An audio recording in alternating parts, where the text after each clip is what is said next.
Hey everyone, Don and Ash here, Hello. back for another reaction video. This time we're going to be watching a Necrit video, but not the video that you probably expected. Necrit's going to be taking a dive into Diablo 4, and he came up with a video called The Storytelling of Diablo 4. It feels like old Blizzard. Yeah. So I'm interested to see what he has to say about, I believe, the recent beta experience is what he's going to be talking about, and kind of see what he's put together as far as the lore of Diablo. He's coming into my domain now, so Yeah. I'm excited on this one. Super excited. Yeah, without further ado, let's hop right in. Yeah. Can't believe it happened. I thought it was a myth, a legend. But no! I witnessed it with my own eyes. I streamed Diablo for exactly 20 minutes before I got disconnected. And some people already asked me if I was done with Genshin. Did I make it? Am I officially a variety streamer? This weekend we finally got to play the beta of Diablo 4. It was which so good. means treat everything you're about to hear as a first impression rather than a review. We only got to play the first act, the level cap was 25, you were not allowed to walk outside of the first region, and still, there is a lot to talk about. But Yeah, we while tried. most people focus on the gameplay, the loot systems, and the progression, I am the weird guy who is focusing on the story of a hack and slash game. And oh Heck yeah. boy was I surprised after completing the first act of Diablo 4. So today, not only will we quickly talk about how the beta went down, but we'll also talk about why Diablo 4 may be Blizzard's return to their golden days of storytelling. I was gonna say, yeah, it's not weird at all. I mean, it's he thinks it's weird, but that's just because he's coming from a different franchise. The lore in all of Blizzard's games is grand and long lasting. So, Yes. um, welcome to the club, Necrit. You're about to be in for quite the ride. Even when we want to talk about the story of a video game, we have to talk about the catalyst for that story, which is gameplay. After all, if the game is not good, the chances of you experiencing the story are exactly zero. But thankfully, so far, things are looking bright for Diablo 4. It all begins with the character creator, which is serviceable. It is nothing mind-blowing, but it's good enough to make a character that is going to represent you during the cutscenes. Which is where you are going to pay attention to how your character looks like the most. During the cutscenes, your character even takes off their helmet to really show them off. I'm just gonna pause here and say that I'm literally gonna criticize all the things he's saying because I'm gonna be simultaneously addressing all the people that are complaining about things that I think are completely silly. So the character creator not being anything mind blowing. When people say that, I go, in comparison to what? This is an isometric game where character customization is completely new, and the fact that as an isometric game player you get to see your character at all is mind blowing. Yeah. Right? It's not supposed to be mind blowing, the character creator itself. You're not supposed to be comparing it to things like first person story mode games where you're actually making a character that you fully 3D see within the world all the time. So I think that's what most people are making that mistake there. And if they're not, I'd love to know what other games they're comparing it to where there is a character creator in an isometric game that's current, modern, playable, that feels and looks amazing. Because I'm literally waiting for them to say Path of Exile. There's nothing else.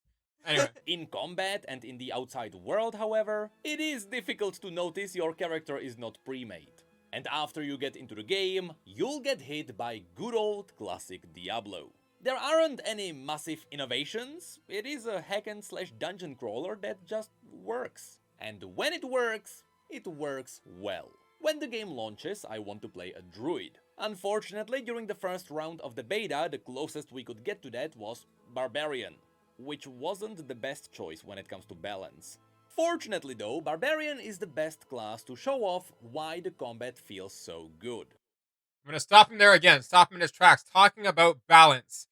Okay, for somebody who may not, I'm talking about Necrit here, who may not have a ton of experience in Diablo franchise or hack and slash games, or with Diablo 1, 2, and 3.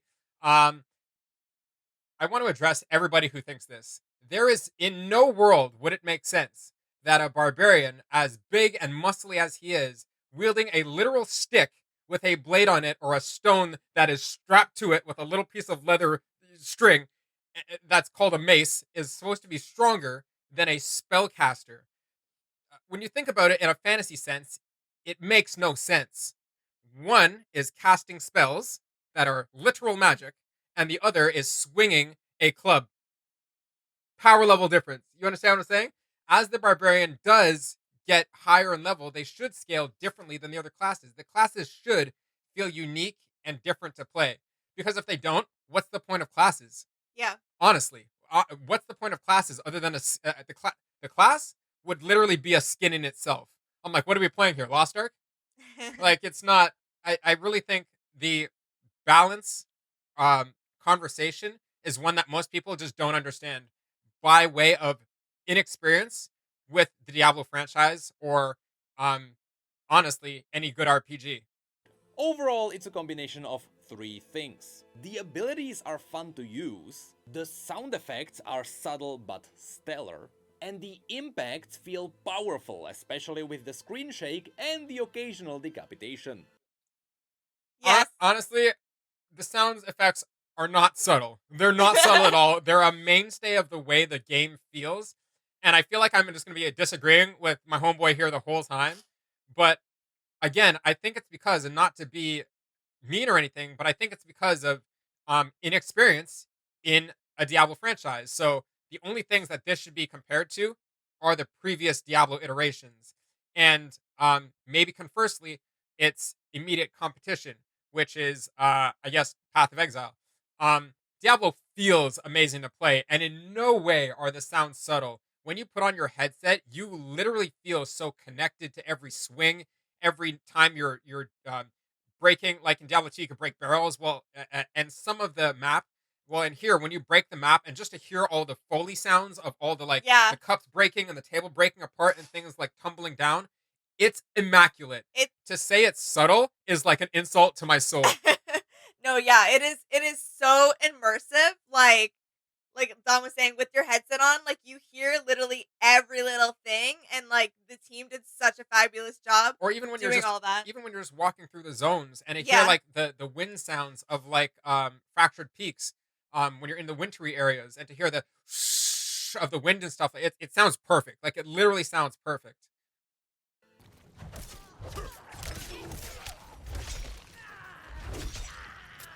Oh, I guess he's giving you some of that sound In here. many ways, building a See, it's character not in Diablo 4 is similar to what we had in Diablo 3.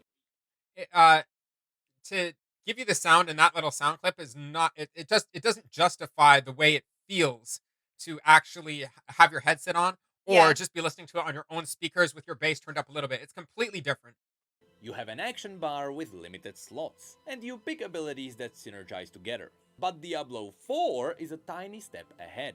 Their new talent system makes building characters a bit more diverse, with different talents playing off of each other, and with a lot more passive talents to round up your builds. Again, it is not a massive innovation from what we've seen so far, but it is better than what we had in Diablo 3. Although I have to mention that Diablo 4 has the new evade button, which is something Diablo 3 didn't have.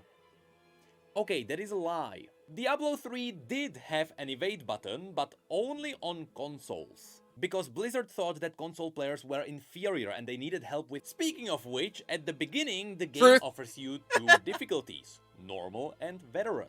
Go veteran. Normal is for people who don't know how video games work. Veteran is pretty much the normal difficulty, which also gives you increased experience and loot. With that said, I have to say that I was very surprised that, at times, the game does actually give you some challenge. There are gonna be times when you meet a boss and you kinda have to min-max your tools to beat them. Or you can just rebuild your talents on the spot, which is really cool. However, I learned that at times I probably struggled because I was playing Barbarian. A sorcerer or a rogue have everything so much easier.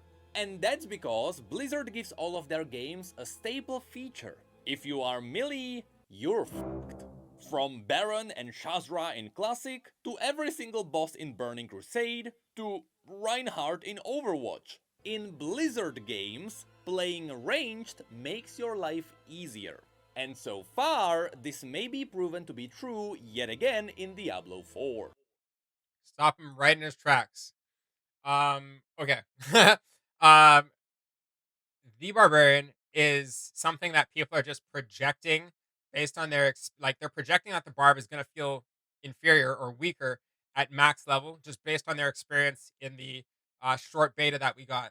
Or if you had players who played Diablo 3 or Diablo 2, yes, melee classes start at weaker, and they should, period, until they get to lean into their abilities, until they get to lean into the power of items. But when they do, they are just as powerful, if not more effective, than range classes, because range classes will then be limited by other factors. Like, honestly, it's going to depend largely, and by when I say being how much people view the disparity between a melee class and a range class, it's going to depend largely on the type of dungeons and mobs that we get in endgame. Because if the threat threshold to melee classes is higher, then people are always going to have that view that melee classes are weaker because they have a stronger challenge in front of them, Yeah. right? Yeah. But that's entirely not true. Um, I personally think it takes more skill to play a melee character because um, of the fact that you're right up in front of their face, and there's no dodging hits. Essentially, you're just got to take everything on the cuff, right on the brunt. But um, ranged classes are essentially glass cannons, and Yeah. in other games, like, again, depending on how you like to play, you can definitely create a ranged class that is almost untouchable just because of the way you play. Um, but again, I'm gonna say that depends largely on the challenge in front of you. Yeah. Honestly, Definitely. like, I really hope that Blizzard has taken this comfortable space that people have created in the idea that range classes are better and just totally crushes them at max level. Like, I know you play I'm Sork. like, but I was Yeah, Sark. I don't know. I know, but I just mean so But that yeah. people get rid of this idea that the classes have to all feel the same, because that'll just make the whole game feel bland. Yeah. I'm telling you, that is the wrong way to go about things. I personally like, as a barb main since D2, and a warrior main in D1, that melee is fun. It's challenging, and that's more than half the fun for me. Yeah. Um, I love the power increases that you get when you get new weapons. You know, with spells, I feel like you don't feel. I've played Sorks before, tons of times. I've played range classes tons of times, but I feel like the how you feel your character gets stronger is different. And as a melee class, you feel it in like chunks. Like, it's like when you get a weapon increase, it's like chunk, and now I'm just hitting so much harder. Whereas like Yeah. a spell, I don't feel it as much because I can see the spell destroying more, but there's something more connected about when I see their health go down at the immediate moment when the sound cue is going off in my ear and I hear that hit, right? So, Yeah. um, yeah, that's my thoughts on that. Lastly, when it comes to gameplay, we can quickly mention progression. Diablo is a dungeon crawler, or an ARPG if you want, which means it is based on satisfying loot. And thankfully, I think I can confirm that seems to be the case here. Seeing a legendary drop not only feels satisfying with the orange light and the sound effect, but oftentimes legendaries are also designed to be transformative. In other words, they affect how your character plays. For example, the first legendary I got drastically increased my attack speed, which means, yeah, that was a satisfying drop. Besides drops, Diablo also gives you some achievements which you can hunt for extra rewards. For example, there is an achievement for unlocking all the waypoints, or there is a challenge for killing 40 enemies in 3 seconds. And the rewards can be flat stat increases for all of your characters, or extra loot that can be claimed by any of your characters. Lastly, every region also has its own reputation, and of course you gain reputation there by doing their quests. This may feel a little bit like an MMO mechanic, and that's because at times Diablo 4 is trying to force a bit of an MMO feeling into their game. And so far, running around and seeing other players around feels okay. I'm not sure where we got the idea of force from. Near the beginning, they've been pretty open about implementing a larger world into Diablo, trying to expand the world of Diablo, bringing more players in, so the experience of Diablo didn't feel so truncated and small and individual, and making and bringing in more MMO um, just things from MMOs to make the world feel more immersive and connected. Yeah. So there's a lot of opinions or takes on the game that I disagree with, and it always comes back to inexperience for me. It's like, but they've been transparent about this, so why is this a surprise to people? Uh, I don't know. I'm a little. I always get a bit thrown off when people are like, they're trying to force this. It's like, bro, it's been there since day one. They've been open about it since the go, right? So Yeah. But it doesn't really feel like it is improving the experience just yet. We've seen that people can get together and fight massive world bosses, which felt kinda good, but I'm hoping in the future Blizzard is gonna utilize the MMO feeling a little bit better.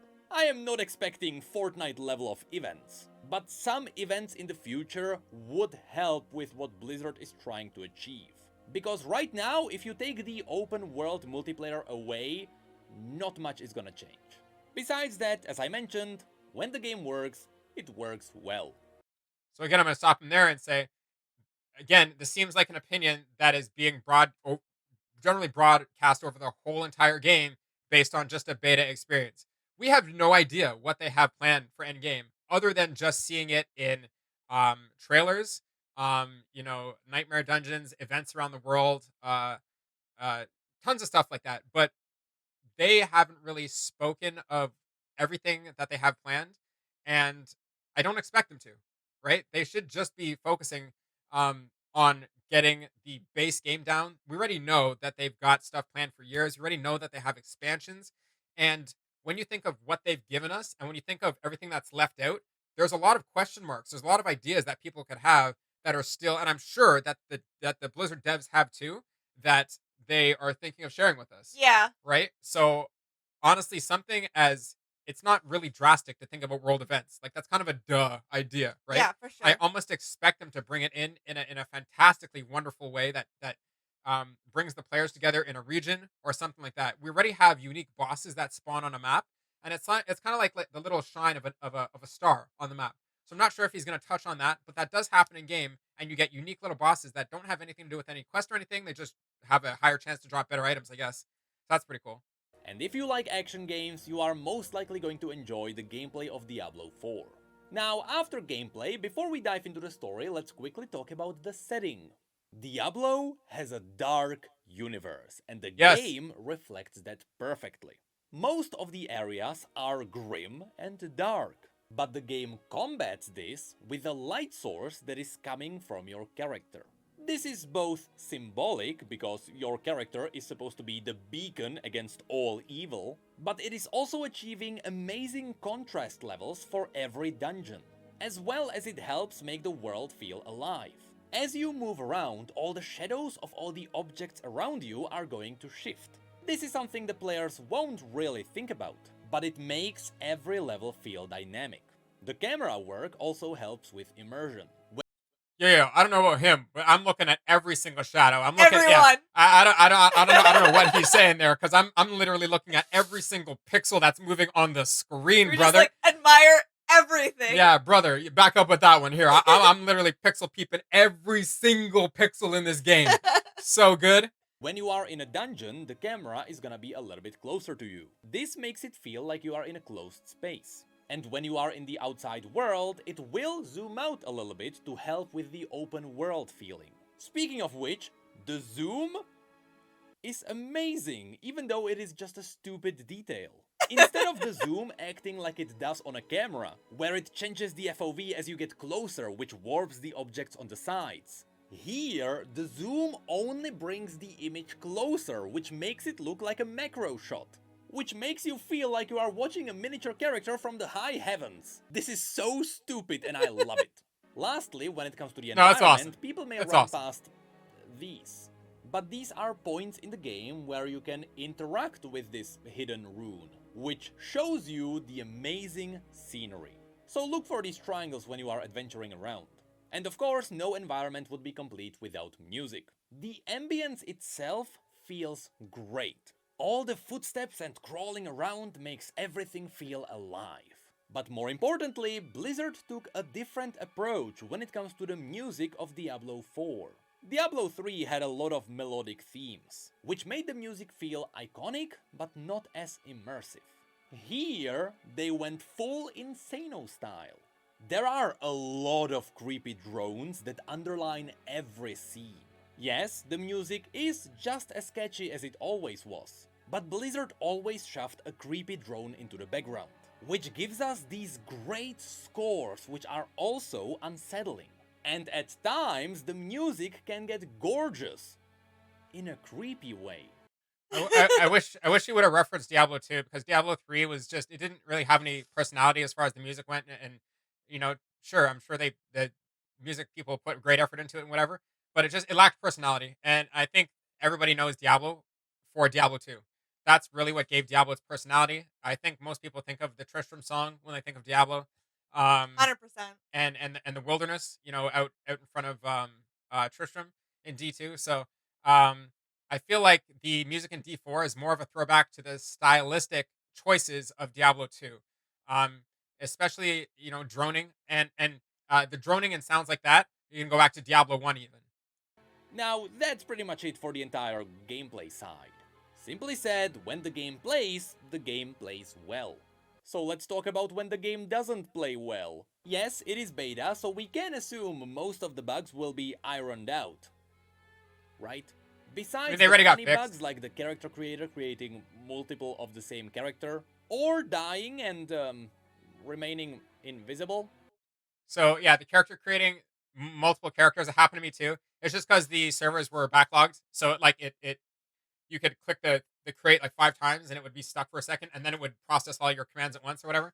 Um, the queue, they already fixed it. It was I think the second weekend on the Saturday, the queues had changed from like going upwards of like 20 minutes, 30 minutes, 40 minutes on that Friday to 1 minute the next Yeah. day. Yeah. With exponentially more people playing. So don't know what they did, but the engineers, the software engineers and hardware engineers and network engineer people are geniuses over there Yeah, like they because were on it. oh yeah, no, they absolutely nailed that. And if they can have that same smoothness like they did the second beta weekend on the Saturday and Sunday, woo, it's gonna be flawless because we know that gaming journalism websites are getting ready to rip apart Blizzard for like error whatever number it is for not Yeah. being able to log in. We know they already have like the articles like pre-typed up by Chat GPT. Like, all right, Yeah, that was a fun one.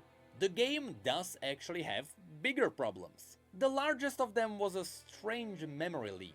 It wasn't really a leak because it wasn't infinitely consuming your resources. But for some reason, the cap on your RAM was so high that people with 32 gigs of RAM were forced into quite a few crashes. I don't know about them, but I have 64 gigs of RAM in this computer, and I think the game crashed a single time the first weekend. That was it. I think that was it, and I'm pretty sure that's because I have like 60 bajillion other things open on my computer. I'm not sure if that had anything to do with the game, but I don't know. This might have been a isolated situation or a situation specific to some people's setups because you know it's so hard to have a general computer issue with so many different setups. I mean, it can happen, but Yeah. I with 64 gigs of RAM, all I'm saying is literally 99% of my game time in game was flawless. Except for the hiccuping, the Oh, stuttering. yeah. Yeah, the Yeah. stuttering was something that a lot of people experience. So I'm not sure if that's like Nvidia card related. A lot of people have Nvidia cards.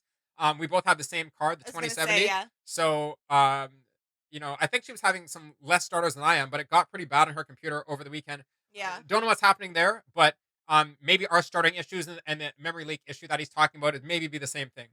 But I wasn't getting any crashes, that's for sure. And you're on 16 gigs of RAM Yeah. and also weren't getting I any was not getting crashes. any crashes, no. Which of course spawned memes. Thankfully, I didn't face this problem, because my entire game was choppy.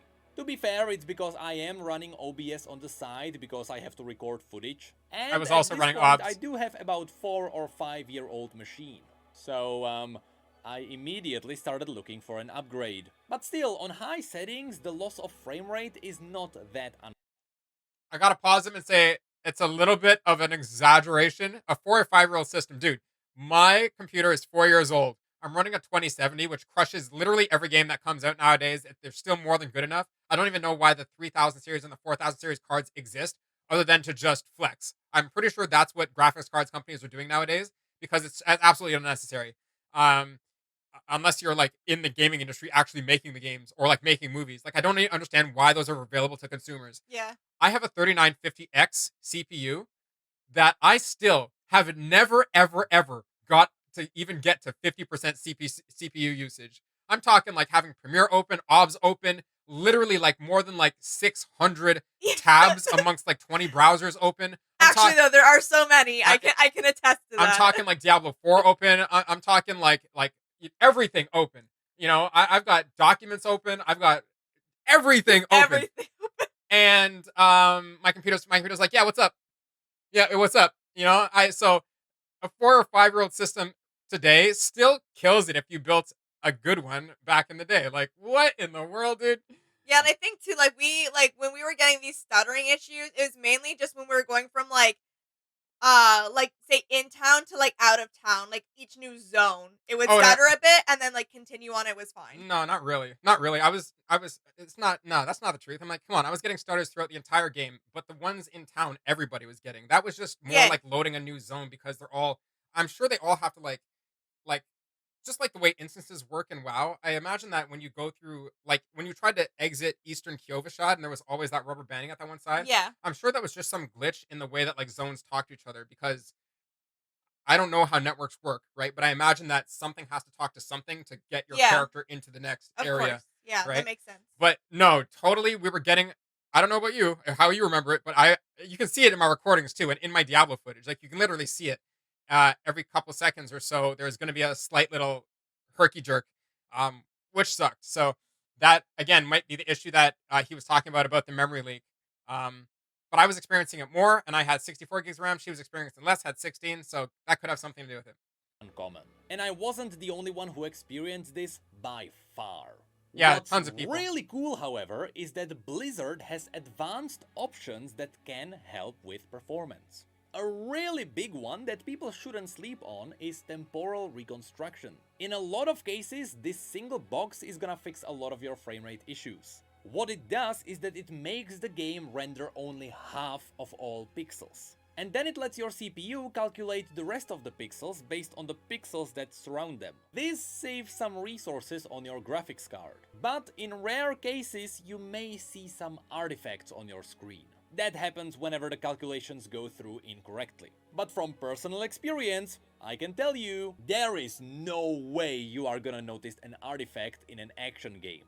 Unless you are really looking for it. And even if that doesn't fix your problems, just go for medium settings. I had to do it if I wanted to run OBS at the same time, and the difference was minimal. The game still looks great. And for now, just know that yes, Blizzard can do some optimizations. Who knows, maybe the frame rate issue is gonna disappear after they fix their RAM problem. But now, I think it's time to finally go full weirdo mode. I Story think it's time! time we talk about the story in a Diablo game.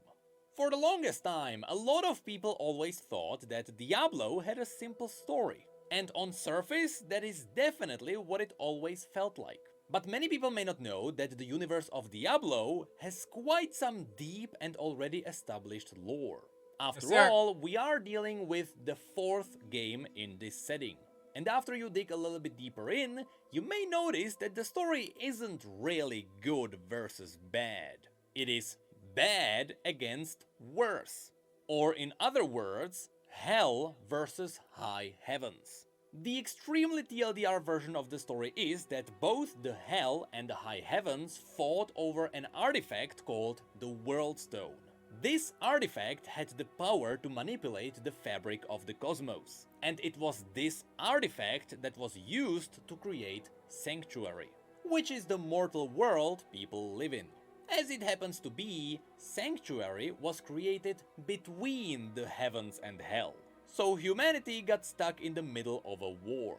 In the past, there was an event where the prime demons of hell almost destroyed the gates of the high heavens. But right before it happened, the primes started arguing over who would get to rule all reality after the conquest. Which of course led to all the prime demons fighting. And the high heavens came out unscathed. That's why there is a bit of a rivalry between all the demons.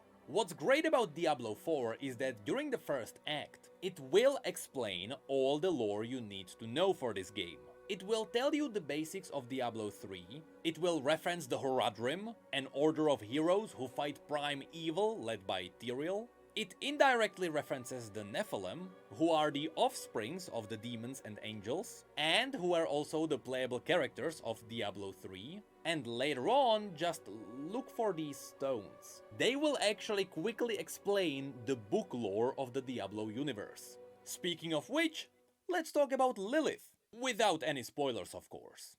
What's interesting is that to the vast majority of the Diablo players, this will be an unknown character. I have seen a lot of people who think that after we have defeated Diablo 3 times, Blizzard had to make up a new villain, and so they came up with Lilith. However, that couldn't be further from the truth.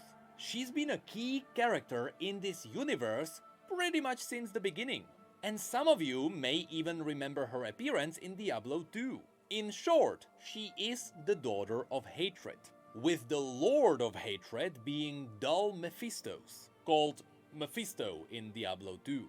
And she is the former lover of the Archangel Inarius. Quite a Romeo and Juliet plot twist, isn't it?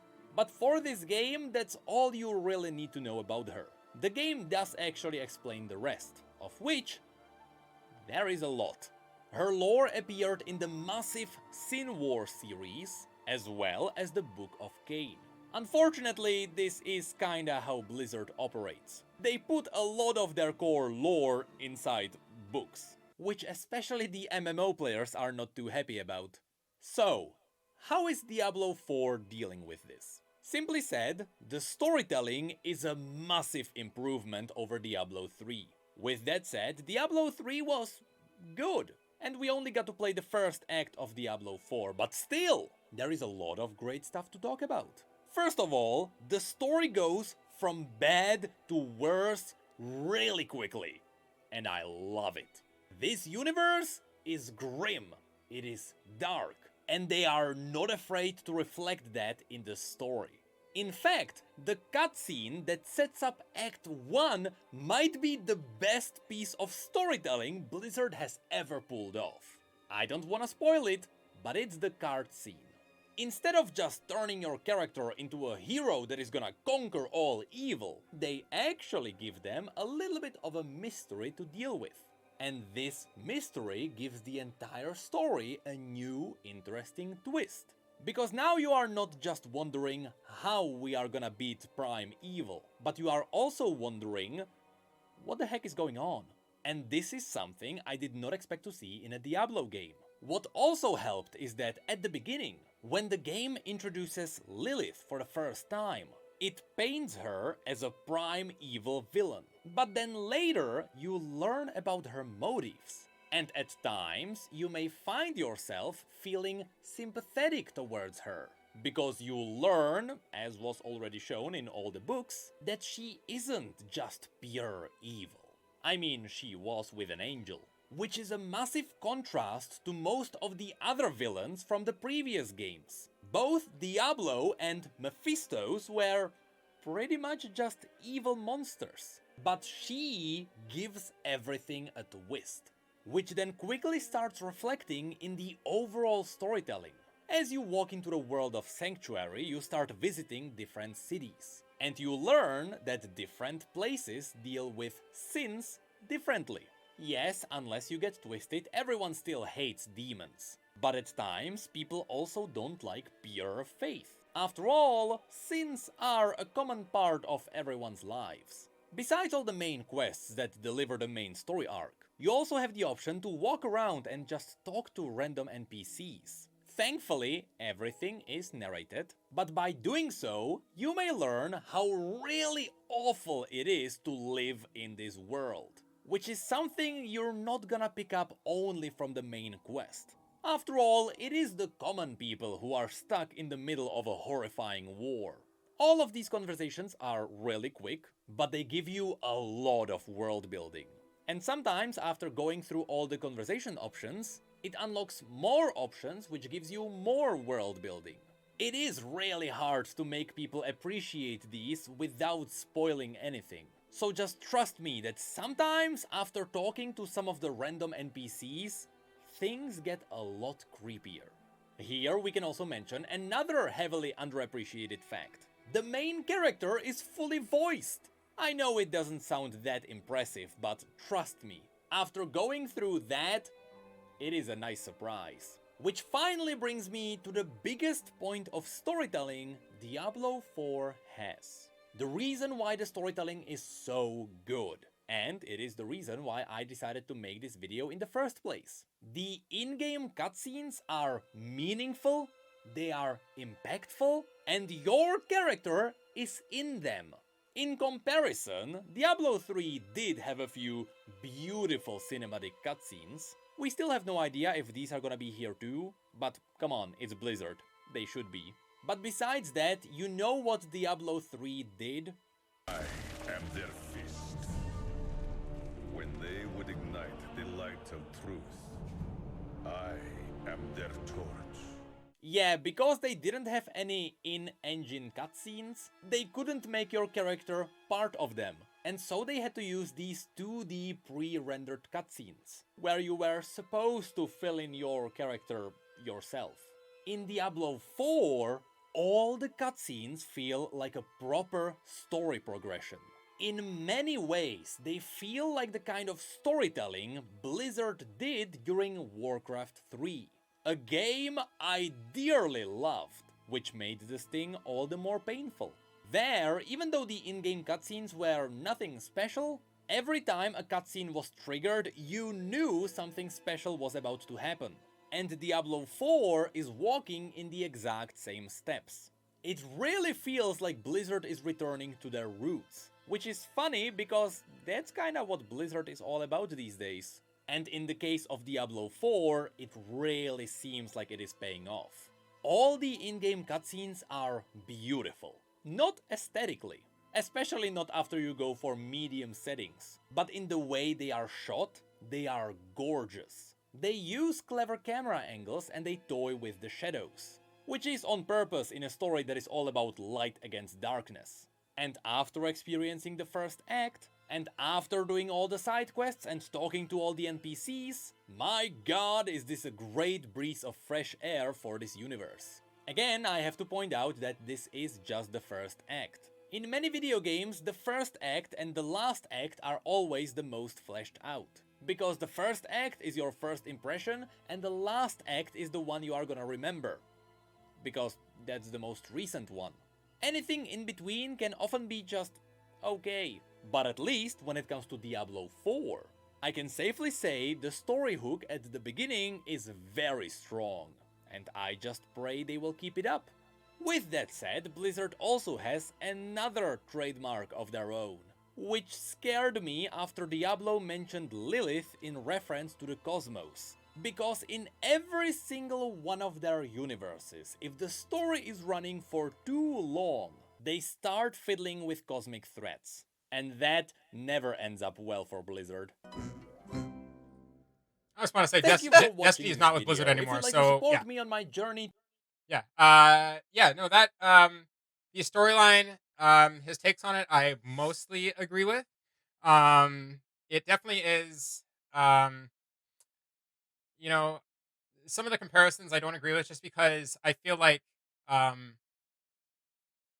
gaming was going through, like, industries go through transformational times, and I think that when Diablo 3 came out, especially with all the other games around that time, I feel like the industry itself was just trying new things. Diablo 3 and all the games that came out around that time were such a change from Diablo 2. And Mhm. honestly, in just 2 generations of, you know, I don't know what exactly the time span of a generation of gaming is, but honestly, I just feel like 10 years ago, gaming was kind of a certain way. In the last 5 years, is kind of a certain way. And I feel like now we're entering, since the beginning of 2023, which hasn't been very long now, we're entering, I think, the next kind of iteration or level of gaming where every game has leveled up. So Yeah. it's not just Diablo returning to their roots. I don't see it that way. I think they're taking the best of what they've learned over these past 20 or 30 years For sure. and are making something new out of it.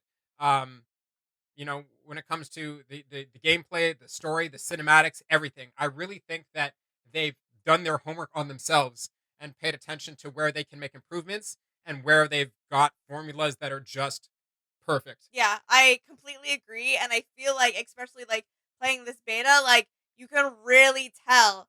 And like if you've read, like if you're like us and you've paid attention to every dev update and done all your research and looked at everything that they've given us, like you can definitely tell that they have done that and paid attention and like either learned from mistakes or learned where to grow, learn what worked really well and what the community wanted in moving forward with Diablo 4. I think they've really listened and compacted all of those things together really, really nicely. I just want to say the community is when people think community, I think people sometimes reference different things.